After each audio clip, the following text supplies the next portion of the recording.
Okay, so my name is Andrew Artiaga. I'm Sergey Humbertsumyan.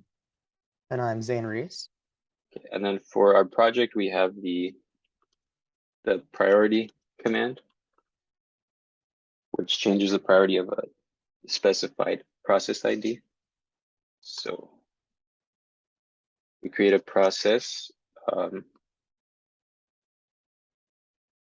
This one's going to run for approximately 15 seconds, and then this other one will run for 30 seconds. So we change the first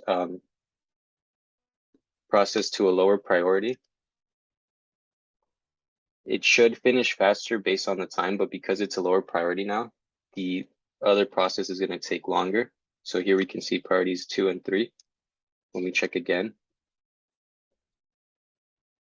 Okay, so right now when it finishes running, so the process with priority 2 is still running, even though it should have finished faster based on time. And then we run this check again. Now that priority process also finished running.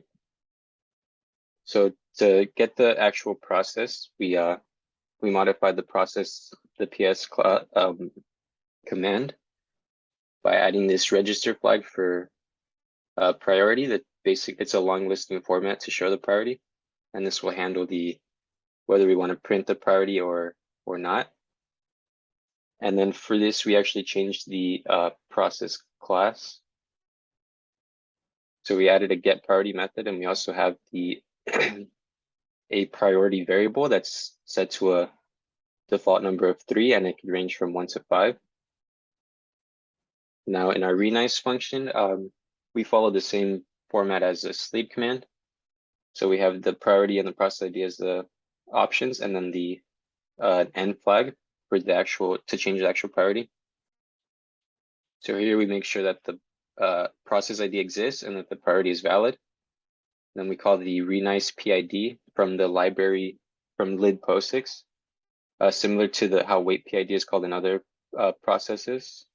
And this goes straight to the process control, which calls the Renice PID. And then Sergey? Inside the process control, case Renice PID has its job to change the priority, which we'll call the process manager, and change priority is a function we developed in there. So it will dequeue the process from the existing queue at that moment, and will enqueue with already having a higher priority to the appropriate queue, which will the scheduler which will next be picked from the new queue. And then Zane? Yes, for the scheduler, we re-implemented the MQ that we were using and changed it to a priority queue. We're using an array of queue in order to implement this. So for count, for example, one thing we had to do is to iterate over the various queues in order to count all of them and then return that. Also, we noticed we put the queue of function in order to get the queue that the process is in. So we need to actually find the index and then return the queue that actually contains the process. And we do something similar in select, where we have to iterate through all of the queues that